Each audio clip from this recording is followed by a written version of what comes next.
to start off with an animal-type greeting. So, good morning to the dogs, good morning to the ducks. Good morning to the piggies in the pen. Good morning to the cows, good morning to the horses. Good morning to the chickies and the hens. Good morning to everyone in sight. And by the time I finish saying this, it's time to say good night. Ooh, y'all are good. And you're awake, so that's good. All righty, this morning we're going to talk about war creatures great and small. We'll start with the great big ones, and we're going to go to the little eensy-beensy ones, little teeny things. You'll laugh, I think, when you see this, because it's just odd. It's just fun. I'm going to talk about the animals, what they did, why they were so important, and there are a lot of, in some instances, of repetition, because many of them were hauling supplies.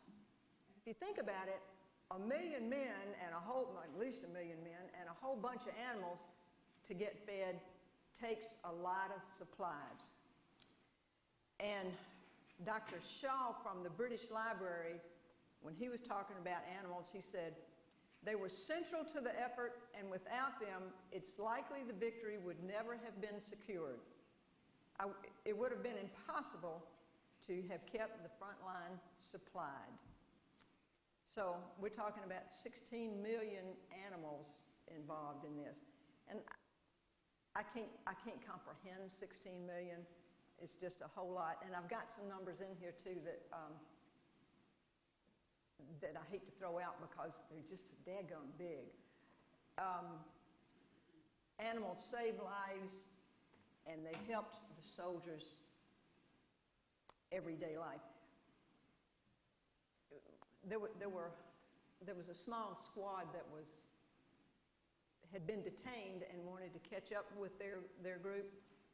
So the directions they were given to get to where they were supposed to be when they got there: cross the field to haystack, then bear half left to dead pig. Cross stream 25 yards below dead horse, up the hedge to a shell hole.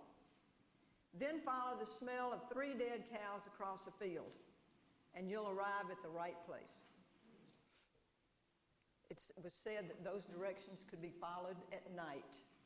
So, now the animals mentioned were cows and not necessarily war-type animals, but you get a picture of some of the death and destruction that was going on. Elephants. Elephants were really a screech. They were huge animals. They got called into duty from circuses, zoos, and menageries. Some of these people, and I'll use Downton Abbey that you're familiar with, some of those people had huge estates, and they had on those estates all kinds of animals in a menagerie for their kids or for their own entertainment, for maybe their own education. But they'd have giraffes and lions and tigers and bears and things on their property. So that's where some of these elephants came from that were put to work. Lizzie, this is the neatest elephant going. She was a circus animal, so she was used to having a lot of people around. She was used to moving. She was at ease with pretty much every situation. Horses on the street would kind of shy away from her because they weren't used to having an elephant go by. And Lizzie was kind of a sneaky little elephant. You see the little boy there with his hat on?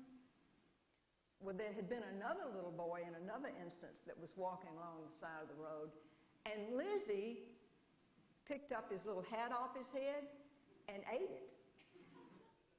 Now, I don't know if there's so many questions left unanswered. Did he spit it back out? Did he really eat it? But he took it off his head, off the little boy's head, and put it in his mouth. And another day, Lizzie was walking down the street carrying a wagon, and somebody had left, excuse me, a pie or some pudding or dinner in the window to cool a little bit. Well, guess what? That plum pudding got eaten by an elephant. Sounds like a song, doesn't it? Now, Lizzie is carrying scrap iron. That was her job. She lived in Sheffield, England, which is the headquarters of a large steel industry. And this steel industry made cannons, it made the shells for the outer casings for the big shells, it made steel plates for airplanes and ships. Anything that was made of steel was mostly made in Sheffield. So Lizzie's job was important. When she had to work in the steel yard itself, they had some leather boots they had made to keep her little piggies safe, her little toes. That was funny. Okay, moving on. Other elephants were used for plowing.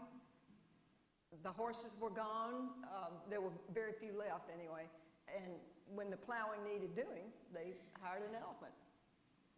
And in some instances, in some places, the elephants were called for bigger jobs than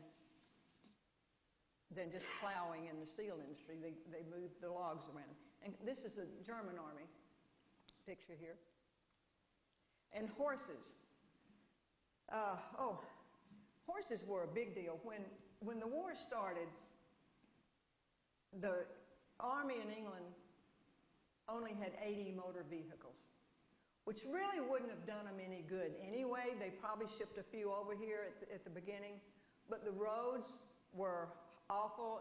At best, it was cobblestone, the mud, the shell holes, the ruts, and the horseshoe nails that were in the road. And as I was coming in this morning, I happened to look down this road where, it's been raining. You know that. And it was a mess. It was clay. It wasn't the kind of topsoil that was over here. But even so, I was thinking of these horses and vehicles that would have to go over these really, really muddy roads. And when I saw it, I can tell you about it, but until you see it, maybe it doesn't have the same effect. So the roads were awful. The horses, okay, the government had been paying most of the horse owners a stipend for years, just in case something like a war would pop up, that they could get the horses. The government could take their horses. And I want you to think about how many different kinds of horses there are or were. The plowing horse, the riding horse, the Downton Abbey type jumping horse where they could go out, the real fancy horses. All kinds of horses that don't know squat about going to war. Now, hunting horses had heard rifles, so they would probably be okay. And I found out, I used to homeschool 2 little girls that were in horse shows all over the country. And I thought a horse was a horse, that Roy Rogers pulled up and got off his horse and everything was going to be fine. I didn't know about taking care of teeth and bug bites and what else. Well, performance horse, a lot of them got massages, they got chiropractic work, they got... Massages, chiropractic work? Really? And, shots? no, acupuncture. No. I've done it all with my horse. Well, just don't try it on him because it ain't going to work. Okay, they were pampered, as were some of these to some extent. They had blankets on them in the winter. That didn't happen when they got to the war necessarily. These poor little horses, in the winter, there was no barn to put them up in. They had taken the saddles off of them or the bridles or the harnesses off the horses, but that was about it. They just didn't get the care. Veterinarians were there, and they did the best they could. They were always recruiting veterinarians to come take care of the horses. And they would, of course, have the handler there with him when he was working on the horse to see what he was doing so he could learn to do some of the things the horses needed. And to get them to Europe, they would round all these horses up and most likely put them on a train. Some of them might have had some kind of motorized trailer that they put them on, but put them on a train And some of these horses had never been on trains. And then they would send them to the port, lift them like this to get on the ship, and then they had them just, horse to horse. And these guys were used to a little bit more freedom than that. Now, it wasn't a long, long, long ride over the channel, but a lot of those horses died. They were nervous. They were excited. They just were scared. Do what? You probably would kick each other, Kick. the other horse. Okay, this is my sister-in-law, a horse lady, so keep coming, baby. But they lost so many of them this way. And you can imagine a horse that's used to some of the massages and the acupuncture going through this. The muddy roads I was talking about, sometimes as much as the horses could, as strong as they were, when the roads got really muddy, it would take somewhere between 6 and 12 of them, depending on the slope where they were going and maybe the distance, to haul one of these guns. So they had heavy loads. And then maybe not so heavy when they were teamed up and they could carry an ambulance, they carried carts, they would pull. They would pull pretty much anything that needed the attention. Yes. Okay. The War Office decided they needed 500,000 more horses to get the work done. That's a lot of horses. So they ended up, let's see, South Africa, India, Spain, Australia, New Zealand, and some others sent horses. The U.S.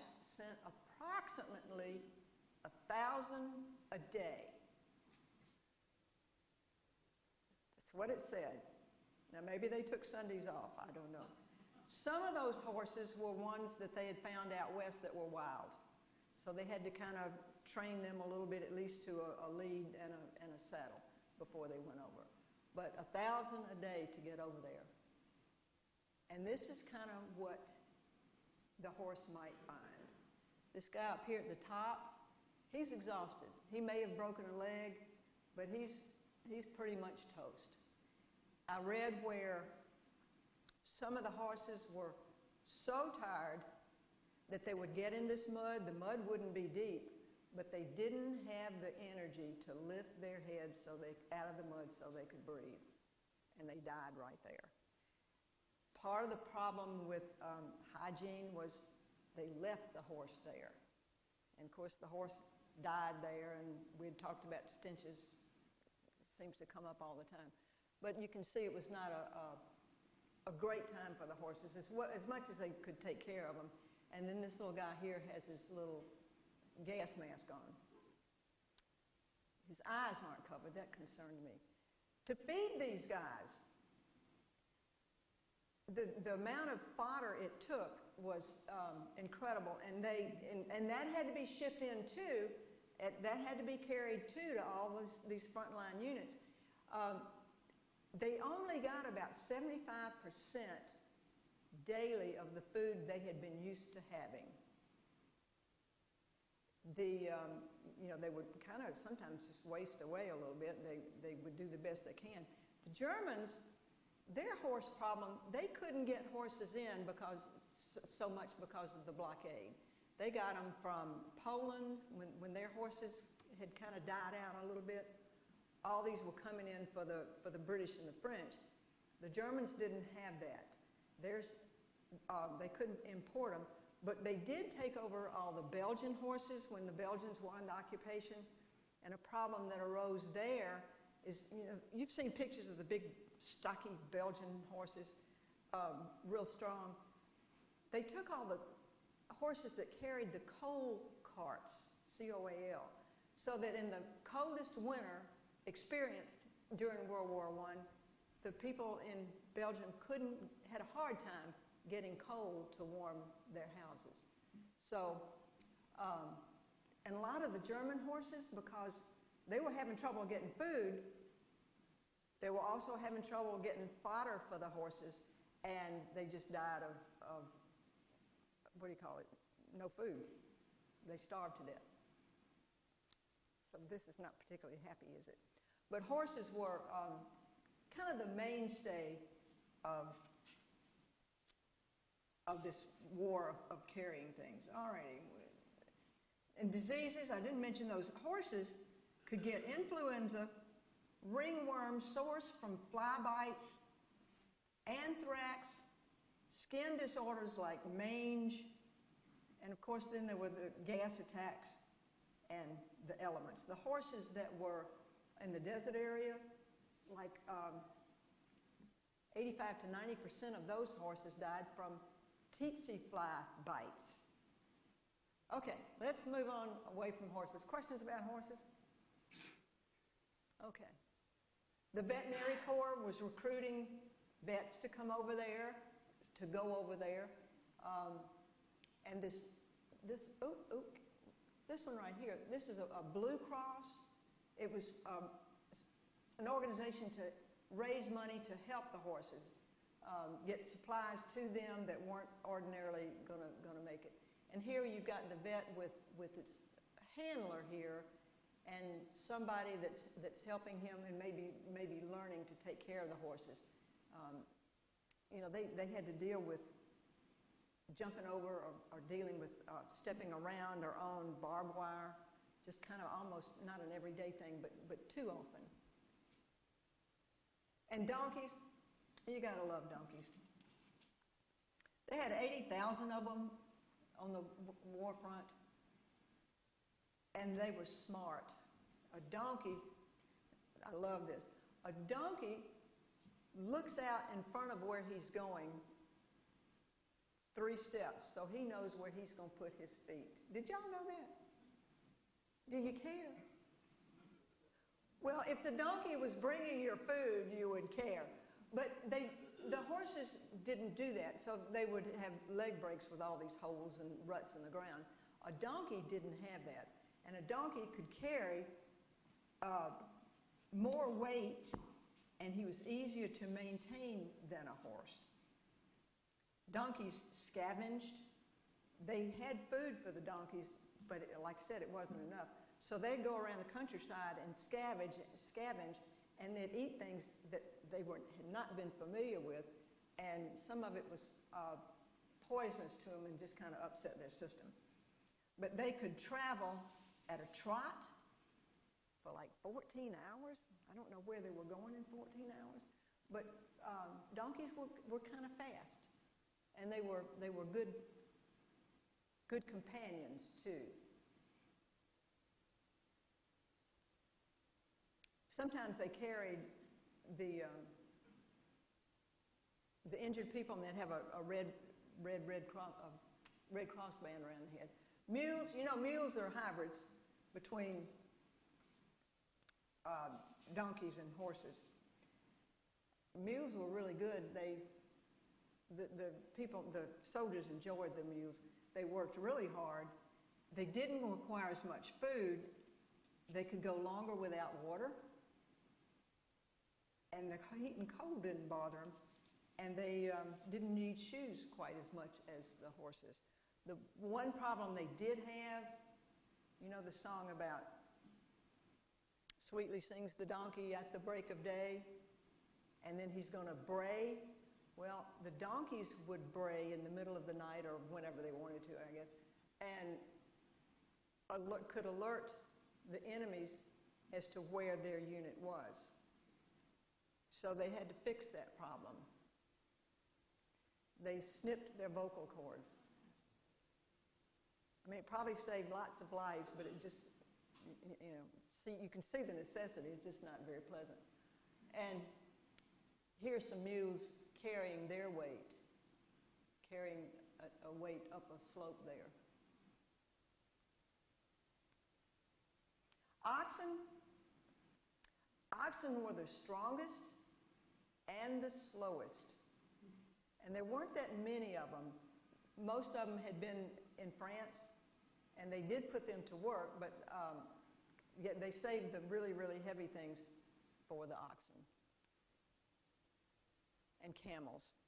10,000 camels were fought in the desert, the Libyan desert primarily, And they didn't fight. They took the soldiers, took the infantrymen to the front, and then they were left with a cameleer, the little guy that takes care of them, and then they went on to fight. The camels' other duties, of course, they haul things too.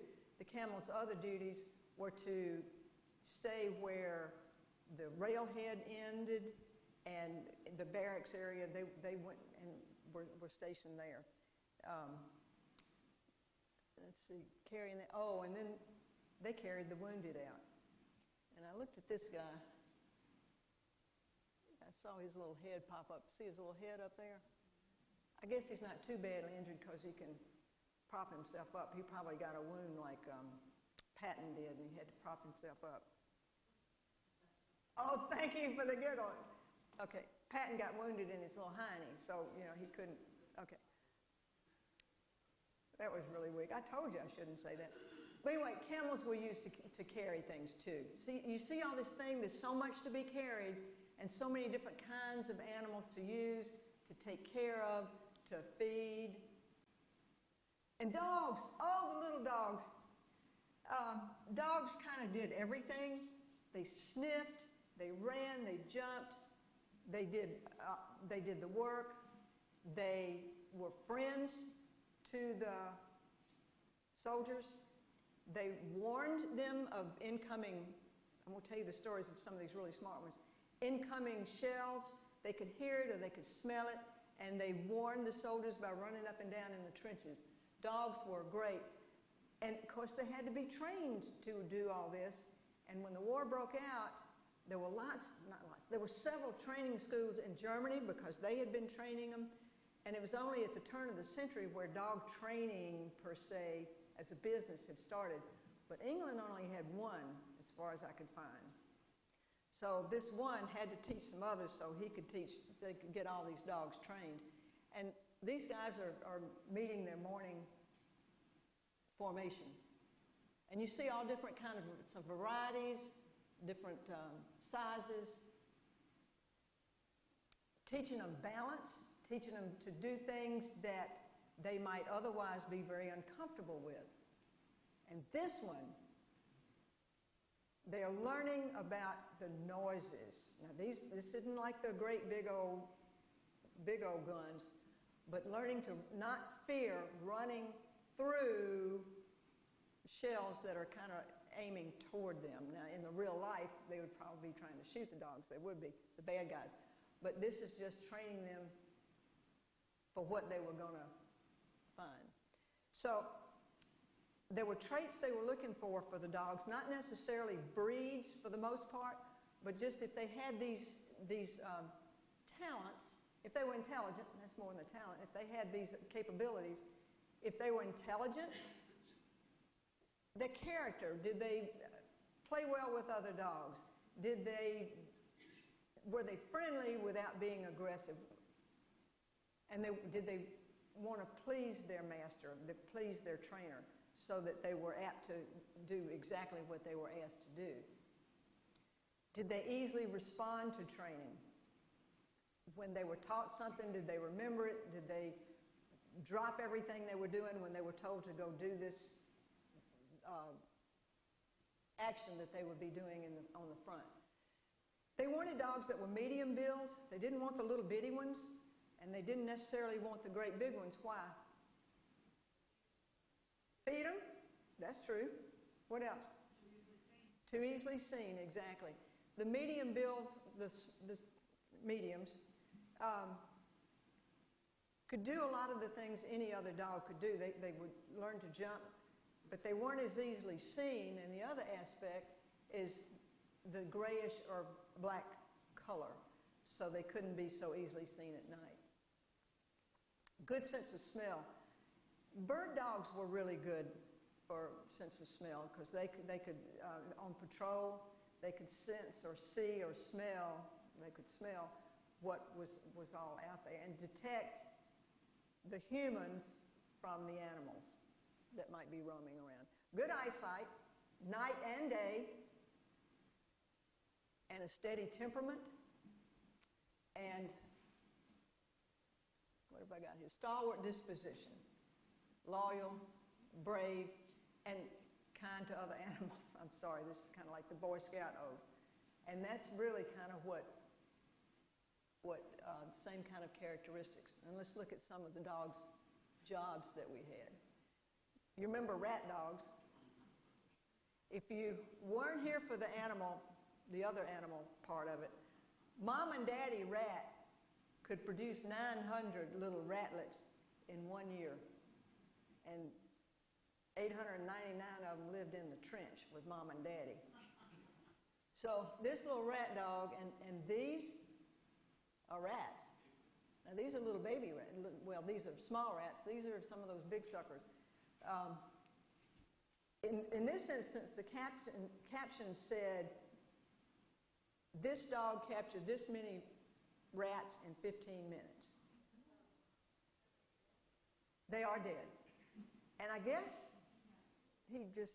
Those dogs will just catch a rat, break its neck, go to the next. Yeah. Catch it, break its neck, go to the next. Here, you are... yes, good. But you're right. You're exactly right. Thank you.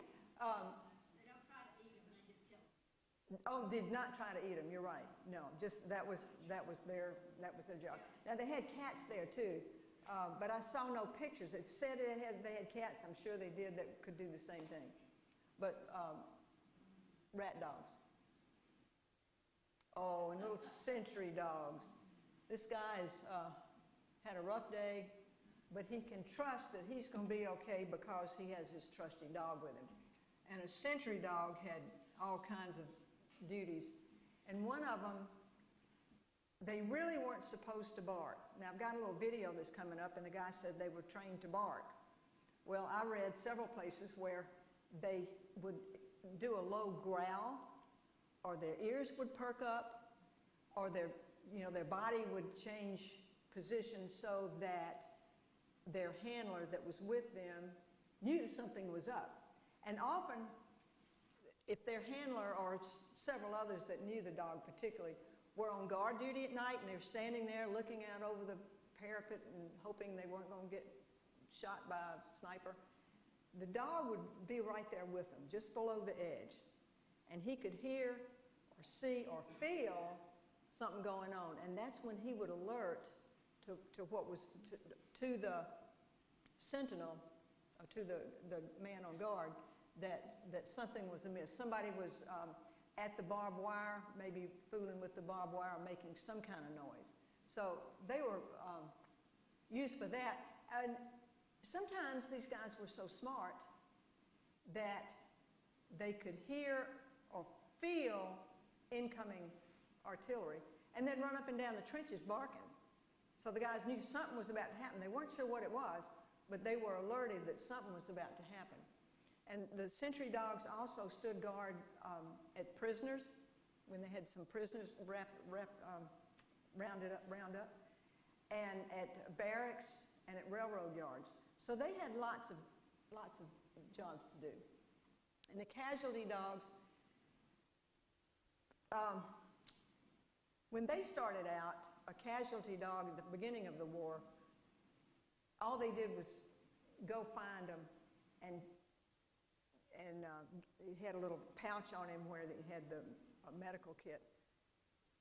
Give it to the soldier so he could patch himself up. Now, if the man couldn't go follow the dog back to the trench, to the proper trench, the dog would get something from that soldier, a helmet or a piece of uniform, something, and he would take that back to the trench, and the stretcher bearers would know that he had found a soldier that needed help and would follow the dog back to where the soldier was. And if the soldier could get up and walk, he would follow the dog, so he didn't know, he maybe lost his sense of direction. But he could follow the dog to get back to the right trench.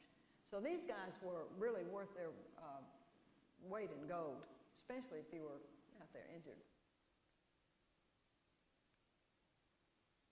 Scout dogs, these were the ones with a really good sense of smell, where one of them had like 400 yards that he could sniff something from when in his training school. So they would go out with with a patrol and watch, sense, and smell what was out there that the soldiers couldn't see. And cart dogs, they were lucky. A lot of the cart dogs they got were from Belgium, where there was a huge dairy industry, and they were used to carrying carts that were heavy over these roads that were really, really bumpy.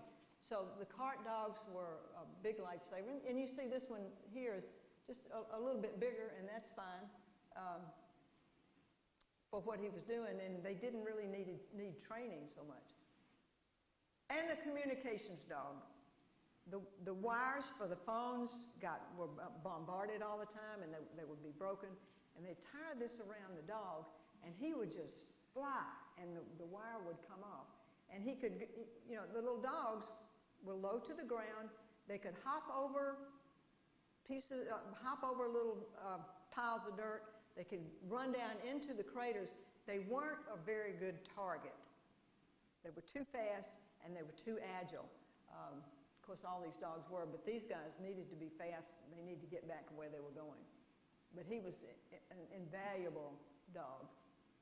And a messenger dog, they would fill up his little canister there with messages. And I want to tell you about Jack the Airedale. Jack was a dog that was with some unit that got stranded. And they were surrounded, and they sent little Jack out. He'd been with them for a long time, with a little message around his neck saying, guys, we're out here, this is where we are. And he got back. He got hit twice on his way back to his home base, and he died just as he got back. So Jack the Airedale was a real special dog to this particular unit. And pigeons were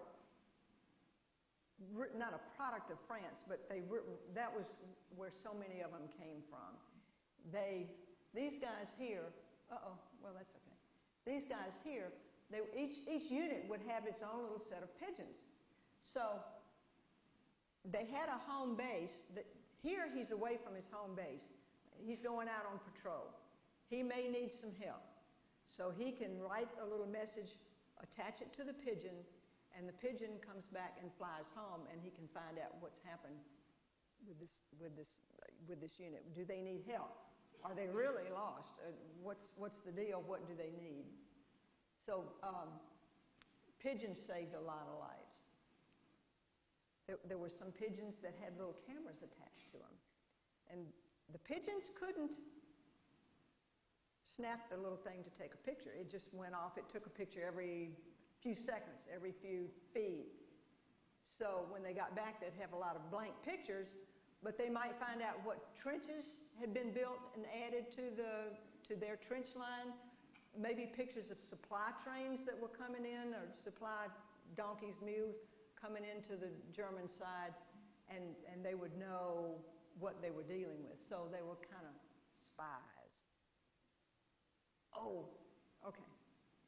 Just sit back. I'm going to tell you a story. I looked into this one a little bit more today. There was an infantry unit that had 554 members in it. I encourage you to read. This is about Cher Ami. Cherami. In fact, I'll send you the website. This unit had 554 men when they started, and they were on the offensive. They had a unit over here and a unit over here, but this particular one got ahead of the other guys. They left them behind. They left them behind. Consequently, the Germans were up here, around here, and behind them. So they were really in a jam. There were 150 of these men missing and 197 killed in action. The medics came up to Major Whittlesey, who was the commander, and he said, we've run out of medical supplies. We're running out of food, but we're running out of medical supplies, and we have run out of medical stuff. So they were called the Lost Battalion, but they weren't really lost. They were in a hopeless situation, but not lost. So they had 3 pigeons. And they thought, okay, we're kind of at the bottom of this situation here. We're going to use our pigeons. So they sent the first one up with a message telling them where they were, and he got blasted right away. You know, the Germans used pigeons. They expected everybody else to use pigeons, so they were looking for them. So they threw up the second pigeon, and he got blasted. So they put this little guy, Cher Ami, up in the air with a note saying, "This is where we are. Don't fire on our position anymore." The artillery had a map problem, so to speak, and they had the wrong position of where they were. So this little bird took 25 minutes for him to go about 25 miles. And they got the message. They stopped firing, but the poor little pigeon, one eye was gone. It had been shot through the breast, and one leg was hanging on by a tendon. Bless its little heart. Don't worry. He got a prosthesis. They got a little piece of wood, and I can't find. Well, you know what? Okay. Oh, look here. He's standing on one leg, and they made him a prosthesis. And he was so famous for having gotten through all this, saved all these people, or worked at saving them, and when it was time for him, when he had recuperated and it was time for him to go back to the States, guess who escorted him to the boat? General Pershing. So he came back to the United States. He lived a nice life with some people that took in birds. And when he died, they stuffed him. And he's now at the Smithsonian. And I'm going to tell you about another animal that's at the Smithsonian too, but I just thought that was wonderful. So the pigeons, oh, and by the way, once they found out where this Lost Battalion was, they sent in an airplane that was supposed to drop supplies, but it got shot down. So there were a whole bunch of people killed in this particular instance. But in 2008, they built this monument to the Lost Battalion in Bernardville. That's near the Argonne. It's actually just northeast of where the Battle of the Marne was, in that area north of Paris there. So that's a nice story. How about let's take a 5 or 10 minutes break and come back, and you just think about you're glad you're not a pigeon. Raise your hand if you're not here. Oh, honey, you're always out to lunch. When the war was over, Yeah. did all the animals return to their original owners? Oh boy. That's only in the movies. The question was, when the war was over, what happened to the animals? And it wasn't good. They didn't go back to, for the most part, I can say they didn't go back to their owners. There might have been some that did. The older horses, it didn't make sense to me. I'm just going to tell you what I read. The older horses were put down, went to slaughterhouses, and the younger ones stayed there, stayed where they were. How they decided who got the horses, I don't know. There were a bunch of horses that came in from Australia, but because of their quarantine rules, they couldn't take them back. But it wasn't a particularly happy end for even if they had made it through. Tom? Have puppies? During the war, were they allowed to propagate?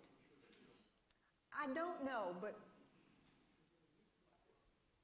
they were, and then it took time out. I don't know if they had facilities to take care of. I don't know. I don't know. I would think in some places maybe they would. I mean, it makes sense, but I don't know. Y'all coming up with a good question. Yes, sir. In your research, did you come across any examples in both the United Kingdom and France and other allies where dachshunds were killed as they were in the United States? In England, and I think hopefully next week I'm going to go on to All Quiet on the home front. Dachshunds were just killed. If your name was Schmidt or any German type thing, you were really in deep trouble. A lot of people changed their names, but yeah, dachshunds were in trouble. Sorry, I didn't mean to get ahead. No, that's okay. We had a little long-haired dachshund. We now have 2 niece dachshunds, so they're. We have a dachshund. Oh, good. You're a good man then. Any other questions? Okay. This monument over here, I think I told you, it just was up in 2008. It's a new one. And they always put these up after I've been to Europe and don't plan to go back. I don't know why they do that. This monument is Lily. If somebody's got a better pronunciation, that's fine. In France, this was an area in France where the big industry was raising pigeons. So the Germans found out about it, and of course they came in and shot a lot of the farmers and disrupted all the pigeons so they couldn't propagate, and it was a terrible disaster for the good guys. They overcame it. There were other people. This was just kind of the hub of pigeondom, but there were other places where they could get the pigeons. You see at the top here, she's surrounded by pigeons. They really loved their pigeons. It was a nice industry to be in. We didn't talk about tunnelers when we were doing the digging because it's a whole subject in itself. But I'm going for just a minute, and it's so odd. They would, both sides, the sappers, remember the saps they dug, were dug by sappers. And they would come under the lines and very quietly as they could, they would dig.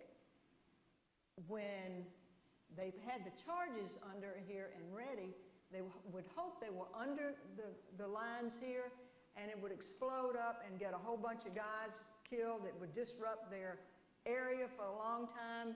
And one of these, they had so many pounds of explosives that when it went up, they heard it in London.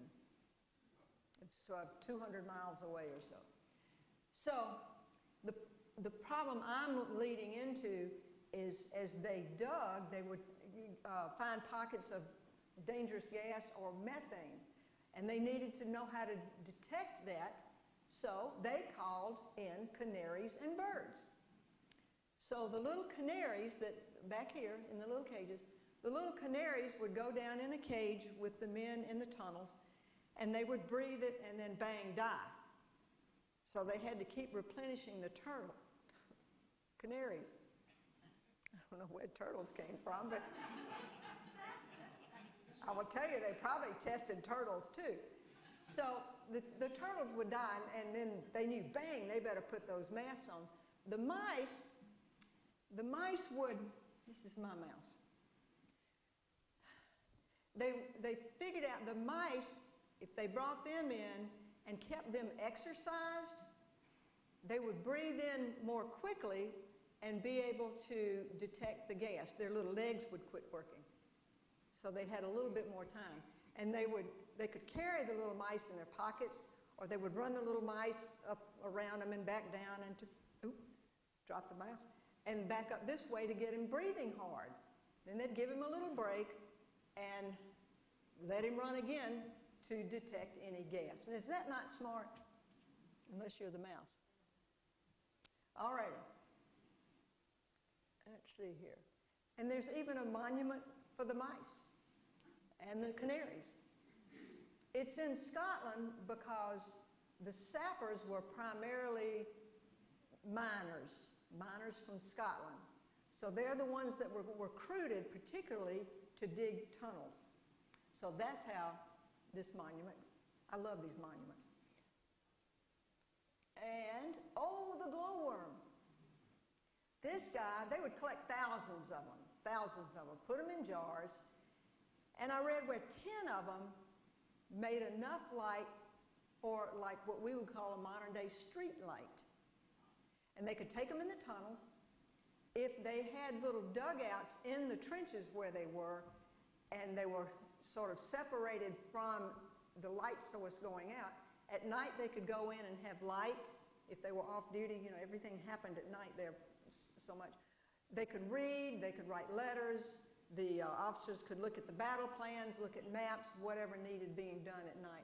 But these little suckers, little glowworms, and let me see, I don't know that you're going to be ready for this next one, so just kind of hang on here. Are you anticipating?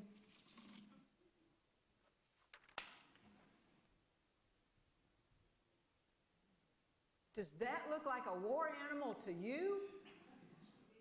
An everyday slug. But this slug joined the slug brigade and became a gas detector. There was the Army Chemical Corps. Don't step on slugs because they're war heroes. The Chemical Corps was having a terrible time finding still a better way to detect gas.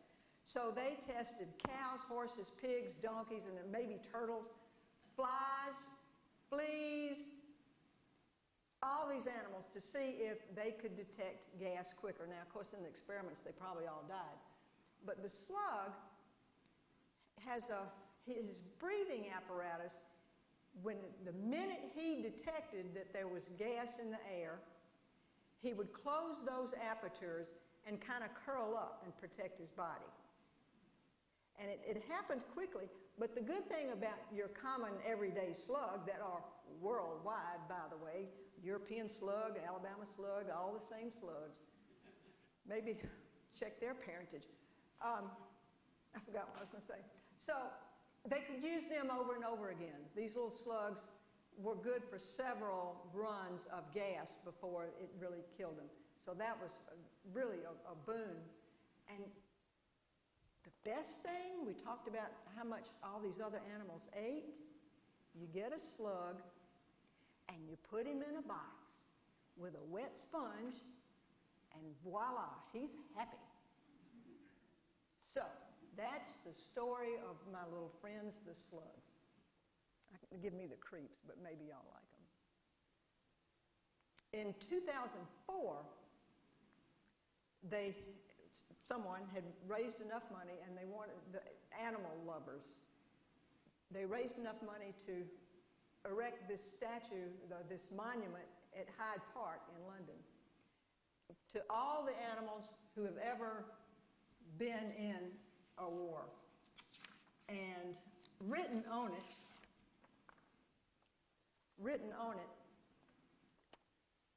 this may be a hanky type thing. This monument is dedicated to all the animals that served and died alongside British and Allied forces in wars and campaigns through time. That was the big print. That was the medium print. In a very large font, it said, "They had no choice." So another monument that went in since I've been there, and I sure would like to see it. These guys are going off to war. The symbolism here. Has anybody seen this by any chance? Okay. Anybody want to? Okay. Well, let's go. Field trip. Okay. The First World War saw huge leaps and bounds in the development of technological warfare. But it also made unprecedented demands on what many might see as archaic methods of fighting. Sure, there were tanks, planes, and machine guns, but the actual fighting still depended on the physical and emotional suffering and sacrifice of men. Those men, in many, many ways, depended on animals. This is their war story.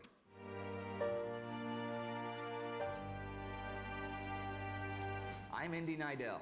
Welcome to a Great War special episode about the role of animals in the First World War. It's nearly impossible for us today to imagine all of the stuff that made the war actually happen. The numbers are staggering. During the Battle of Verdun, some 32 million shells were fired. The British, for example, used a total of 250 million shells during the war. But while these were at some point transported by rail, truck, or boat, hundreds of thousands of horses, donkeys, oxen, even camels or dogs were also needed just for transport. Field guns were pulled into position by teams of 6 to 12 horses. The dead and wounded were carried off in horse-drawn ambulances. Men at the front needed supplies, and these were often also transported on 4 legs. Even if you just look at the British Army, which was the most mechanized of the warring forces, it was largely dependent on horsepower. That army, by the end of the war, had nearly 500,000 horses, which distributed 34,000 tons of meat and 45,000 tons of bread each month for the troops. But remember, those animals themselves also needed feeding and watering. Since the horse was the animal that served in the war in the greatest numbers, let's take a look at horses first. At the outbreak of hostilities in 1914, Britain and Germany each had a cavalry of around 100,000 men. These men obviously required a significant number of horses. Now, it's important to remember that at that time, all senior military personnel believed in the supremacy of the cavalry attack, the charge. No one in Europe was contemplating the horrors of trench warfare, but very soon, like within the first month, that changed as the army saw from bitter experience that the cavalry charge pitted against machine guns in trenched positions and barbed wire had become a relic of a bygone era. There was still the occasional charge, though, even in Western Europe, even in the face of logic. In March 1918, for example, the British launched a charge against the Germans. 4 out of 150 horses survived. But horses were still of primary importance, and compared to the early forms of motorized transport, were reliable.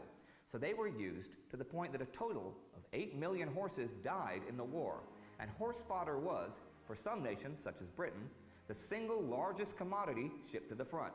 This in itself caused crises. In 1917, Allied operations were threatened when German submarine activity restricted the supply of oats from North America. However, Germany was facing an even worse fodder crisis herself. Sawdust was often mixed in with the horses' rations to ease hunger, and many animals died of starvation. Horses were also used to boost morale. There were loads of recruitment posters that featured the bond between man and horse. But while they may have been a morale booster and an invaluable aid in transport, there were downsides to having such a large equine population in your army. The main one being the difficulty of maintaining standards of hygiene around horses.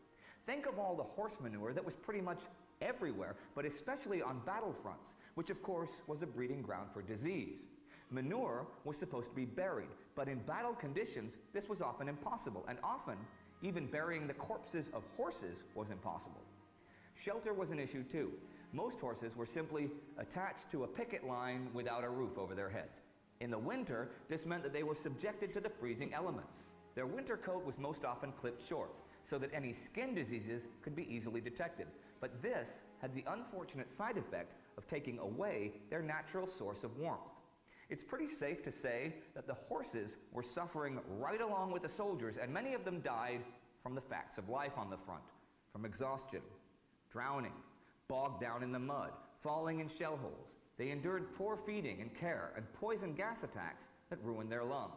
Actually, when gas warfare began in 1915, nose plugs were improvised for the horses to allow them to breathe during attacks. And a bit later, there were even several types of gas masks developed specifically for horses, although many horses confused them with feed bags and destroyed them. A curiosity was that better bred horses were more likely to suffer from shell shock and act up when exposed to the sights and sounds of war than less well-bred horses, who often learned to lie down and take cover at the sound of artillery fire. Now, transportation by horse was not always possible, so donkeys and mules were used instead. But also, elephants were taken from zoos, and photographs of them pulling heavy guns were used to show the people at home that even exotic beasts were doing their part for the war effort. In the Middle East, camels were a common replacement for the horse as mounts for the cavalry. But the horse was invaluable in pretty much every arena of the war. Maybe not on submarines or fighter planes, you know what I mean. But they were far from the only animal that played a large part in the conflict, and here are a few others. Dogs. Really, dogs had a bunch of jobs in the war, especially in the trenches and no man's land. Actually, it's estimated that by 1918, Germany had used over 30,000 dogs in the war, and the Allies on the Western Front had used 20,000, including the most decorated and highly ranked service dog in military history, the American dog, Sergeant Stubby. The most popular breeds of dogs were medium-sized trainable breeds. Two that stand out were Doberman Pinschers and German Shepherds. Dobermans in particular, who were not only very intelligent and easy to train, but were also excellent guard dogs. And because of their slight frame, agility, and dark coat, they could slip through battle terrain without alerting the enemy. Smaller breeds like terriers were in common use as well, often as ratters in the trenches. Generally, and depending on their size and training, the roles of dogs in the war fell into the categories of sentry dogs, scout dogs, casualty dogs, explosives dogs, ratters, and mascots. Let's have a look at them. Sentry dogs. They were patrolled using a short leash and a firm hand, usually trained to accompany one specific soldier and taught to give a warning signal, a growl or a bark, when an unknown or suspect presence was in a secure area. Scout dogs, highly trained and by necessity of a quiet, disciplined nature. They worked together with foot patrols and were exceptionally useful since they could pick up enemy scent 1,000 yards away. Unlike sentry dogs, they did not give an audible signal, but would stiffen and point their tails to indicate that an enemy was coming closer. Great for avoiding detection. Casualty dogs, also known as mercy dogs. First trained in Germany in the late 1800s, they were soon used throughout Europe. Their job was to find the wounded or dying on battlefields. They were equipped with medical supplies so wounded soldiers could help themselves and tend to their own wounds. They were also tasked with keeping the more gravely wounded soldiers company as they died. Messenger dogs. These proved to be as reliable as soldiers in the dangerous job of running messages. In many ways, they were actually better than humans. People were large targets, weighed down by uniforms and equipment. Vehicles broke down. Phone lines were easily damaged. Dogs were fast and could go over pretty much any terrain. Mascots. For men stuck living the horrors of trench warfare, having a dog was a psychological comfort that could relieve, even briefly, the everyday suffering of the war. Actually, little side note here, it's said that Adolf Hitler kept a dog with him in the trenches.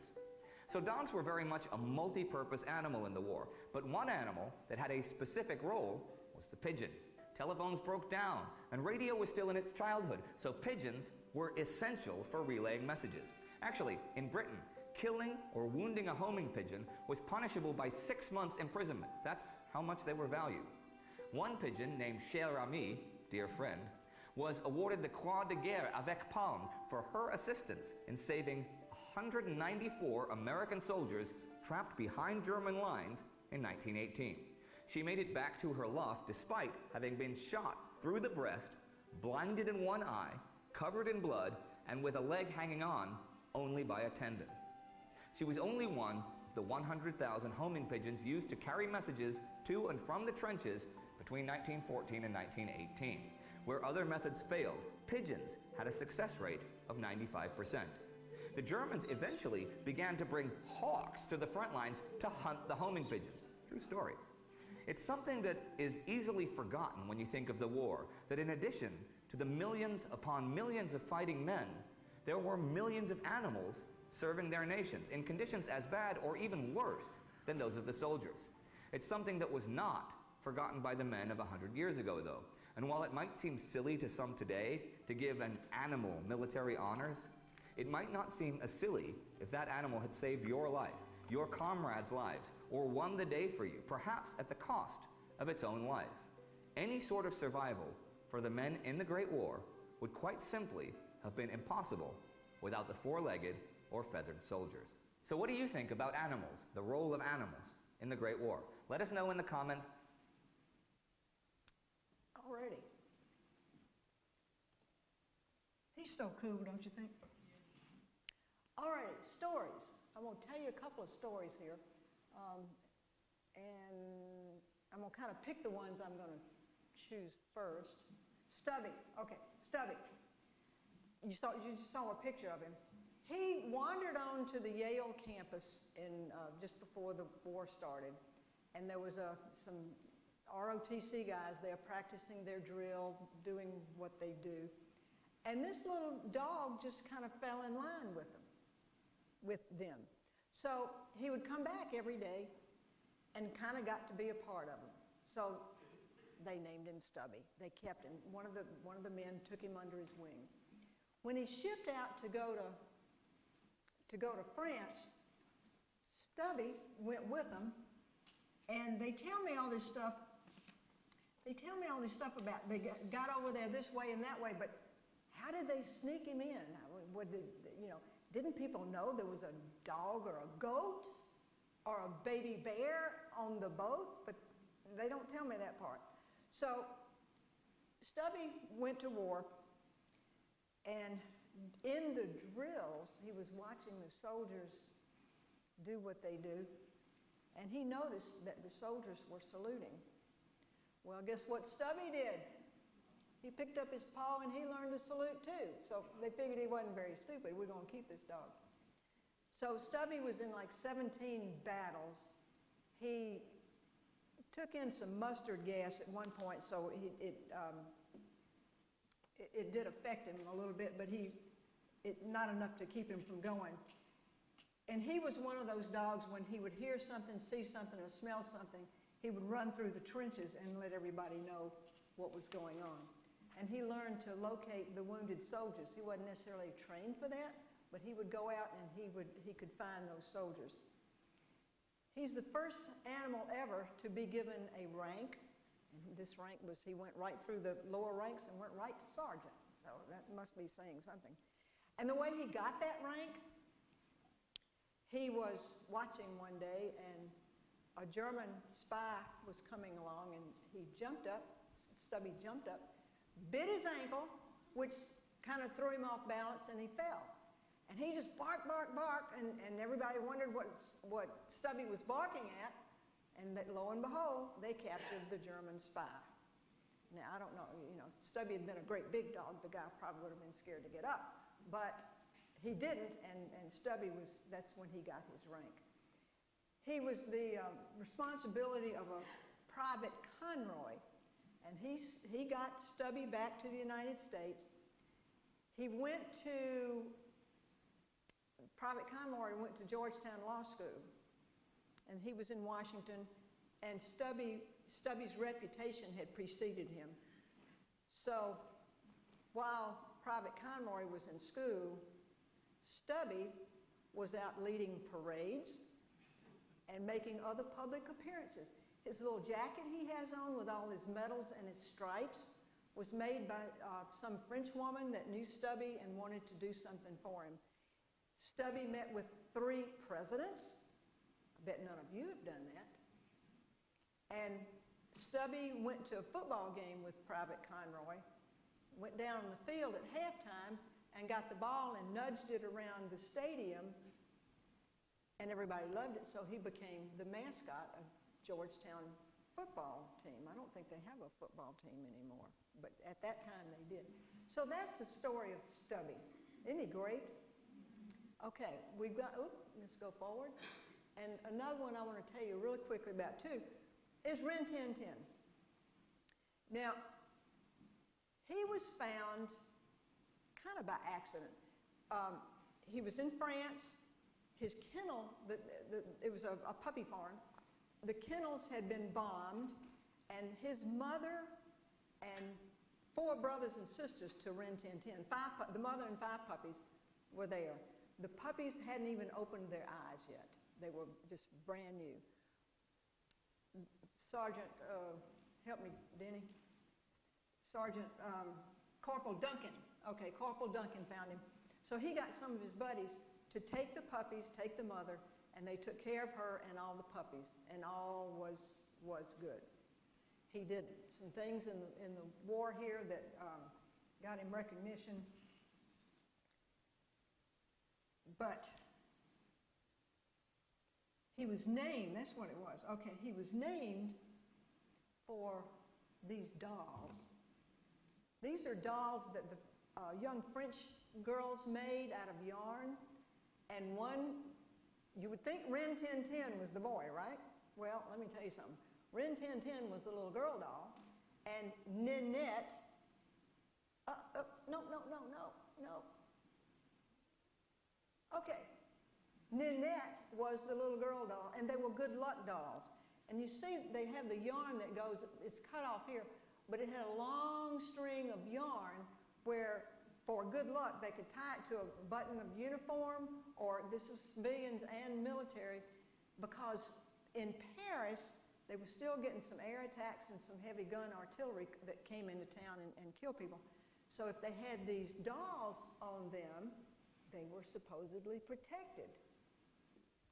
And that's how Rin Tin Tin got his name, from his finder, and he was given the dolls. So this is another incident where, I don't know why I can't remember that guy's name, and I wish I could. Corporal Duncan was on the USS Minnesota to come back home and hit him below deck somewhere, and Rin Tin Tin got home to LA, to Hollywood. So, with nothing else to do, he thought, well, I'm going to train my dog to jump and do tricks. That dog could jump 11 feet. It was measured that he could jump 11 feet. And that's taller than the dog. Corporal Duncan's friend saw Rin Tin Tin do this, and he thought, well, you know, I got an idea. I know people that make movies. This dog needs to be in the movie. My dog needed to be in the movie, too, because there was nobody like mine. Mine was so special. But his really was special. And they made like 27 movies of Rin Tin Tin. And there was a Rin Tin Tin Jr. who popped up in World War II and the original was so famous and his reputation was still on, but he died. And Junior was the representative of the organization that was raising money to train dogs for World War II. So that's a happy story about Rin Tin Tin. Is that happy? Okay, good. Now, let's see what we got next. Oh, Turpitz the pig. They had more mascots in World War I. They had foxes and bears, little lionesses, little baby lions. They had kangaroos and a pig. This pig didn't have such a happy ending. You might imagine what happened to the pig. Well, barbecue's good. Barbecue's good. The pig started out on a German ship as their mascot. But an American ship came along and was bigger than the German ship. So it told the German ship, hey guys, these were the rules of engagement then. You can let us fire on you or you can abandon ship. So what do you think they chose? They scuttled their ship so that the Americans couldn't get whatever was on it. And they jumped aboard. They weren't too far from land. Some of them could swim in. Some of the sailors were picked up by the Americans. But it was quite noticeable on the part of the ship that had not yet gone down all the way was a great big pig. Well, they didn't want the pig to die, so they winched the pig over to the American boat somehow, and there the pig lived happily ever after for another couple of weeks. They went into port, to Portsmouth, of course, and found a home for a pig at a little farm area. And the little farmer was happy, the pig was happy, the sailors thought this was really nice, and kind of kept up with the farmer to see how he was doing. Well, as it turned out, this great big pig didn't get along too well with the little bitty chickens and the little bitty animals that lived on the farm. He got to be kind of a nuisance. He'd knock the pens down and snuffle through the little chicken areas. So the farmer had to get rid of Turpitz. Put him up for auction. And do you think that's the end of Turpitz? I heard a no. That's true. It's not.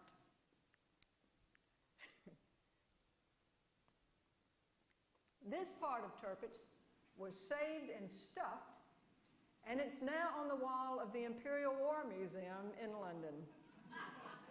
So far we've got a stuffed pig head and what else? We had Stubby. Oh, I didn't tell you that. Stubby's at the Smithsonian next to Cher Ami. So we got three animals here that are on show. The other thing, and this just tickles me to death, I told you about Sheffield and the steel industry. Okay, his little hooves became handles for a cutlery set. They got the little hooves. Sheffield Steel Mills made the fork part that was inserted into the bone and the knife part that was inserted into the other bone. And guess where this cutlery set is?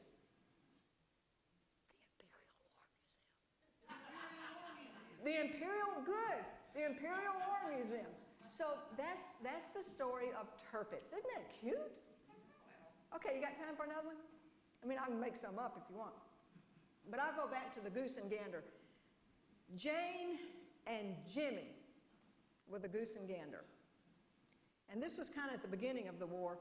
They were going, this group was going through Belgium, and they saw them, and it was like November time frame, so they thought, look at this farmer, if he sells this goose and gander to us, we can fatten them up, and we can have a great Christmas dinner. Great idea, yeah?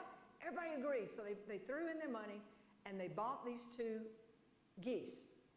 I started to say gooses, but I knew that wasn't right. Bought these two geese. And they got them fatter and fatter. But the problem arose when these geese developed a personality. They would walk funny, or they would come up to the soldiers and rub their little heads against their legs or something to show them that they were special geese. I think they had a reason. Well, it came time to destroy the geese. Christmas was coming.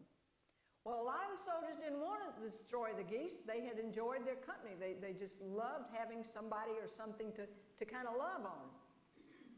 Well, it went to court. This is no lie. I couldn't make this up. They got a judge. They got the prosecution, and they got the defense. Thank you. The defense and the prosecution. And listen carefully. A lot of the soldiers came in from out from the wings, and they wanted to be the jury. That was a pun, a very bad pun from the wings. Okay, so it went to trial, and the judge held the proceedings, and guess what? What do you think happened? They won. They won what? They won. Okay, you're right. Did you read this story before? No. Oh. Did I tell you this story? Yeah, oh, did I? Okay. But yeah, they remained mascots, and everybody was happy ever after, especially the geese. All righty. And Winnie the Pooh? Wait a minute, is there one more? No. Okay, Winnie the Pooh was a bear. He was saved in a small town in whatever is east of Manitoba. Well, I'm getting to that. That's kind of almost true. There was a vet, a captain vet, veterinarian that was coming all the way by train from Vancouver to some port in Canada, headed for France via England. So they were on their way. The captain was from Winnipeg, and they were going to the port. There was a town that was a major train stop for like 4 to 6 hours, where the horses on board that were headed to the war, where they could be walked and fed and exercised and just take a break from the train. The passengers all got off because this is where they cleaned the cinders from the train cars. So all the passengers got out and they had a break. Well, while they were out, this captain ran into a hunter who had, when he was hunting, killed the mother bear and then found the baby and brought the baby into town. So this captain took the baby under his wing and got him to London first. They camped along the way. Oh, when they got to London, they were not in town, they were outside. And he at first kept the little cub in his tent. And the cub spent a lot of his time climbing that tent pole. So as he got bigger, they took him outside for like the flagpole or some pole was out there, and he would climb that pole, but it was getting to be a nuisance because the bear was getting kind of big. So when he went to France, he talked to the London Zoo, who said, sure, we'll take this little bear. And the bear was so tame that they let children in there and let a child or two at a time and climb on this bear.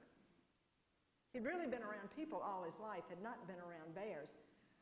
But that just amazed me. The little children could go in a few at a time and play with the bear. Now, A.A. Milne, who wrote the story Winnie the Pooh, took his son there, Christopher, would you believe, and he fell in love with this bear and made up stories. The son made up little stories to tell his daddy about this bear, what could have been or what would have been, or I love this bear. And the Pooh part came, Christopher the son had a favorite stuffed goose that he had named Pooh for no particular reason, but he wanted to combine the two. The name Winnie came from the birthplace of this veterinarian that picked him up, so Winnipeg. So that's the story of Winnie the Pooh, almost the story. When the veterinarian came back to London, he left him there. He thought, I don't need to take this bear home with me. I don't think I can make it, and donated it to the London Zoo. Is that happy? Okay, so there are some happy stories. Okay, questions? Answers? Comments? Yes, sir.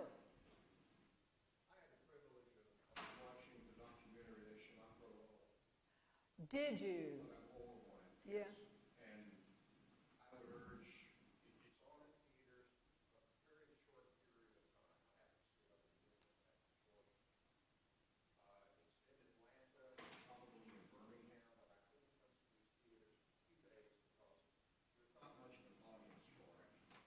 But Sir Peter Jackson directed this one that did Lord of the Rings and Hobbit. It's a museum there.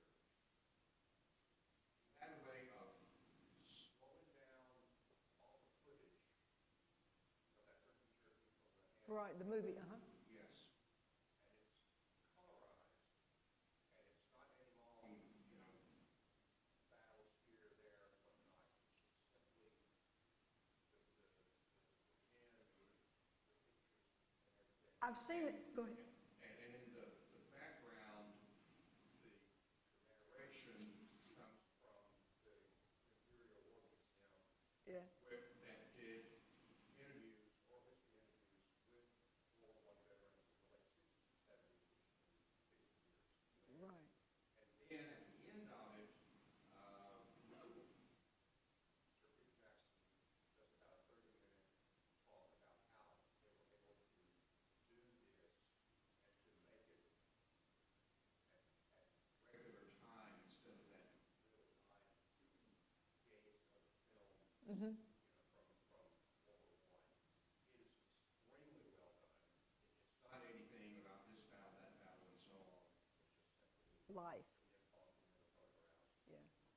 And they won't grow old? What's the exact title? It's from the poem, They Shall Never Grow Old. They Shall Never Grow Old. It's been to AMC here twice. They only show it one day at a time. Yes, you're right. I think it was on earlier and I missed it here. How did you find out about it here? 3D? 3D, you get 3D glasses. Whoa. I didn't see Eva? it in 3D. You've seen it too? Here? How'd you find out about it? Well, would you tell her to call me when it comes back? Okay. Eva's daughter-in-law is a history teacher, and she's going to call us all when it...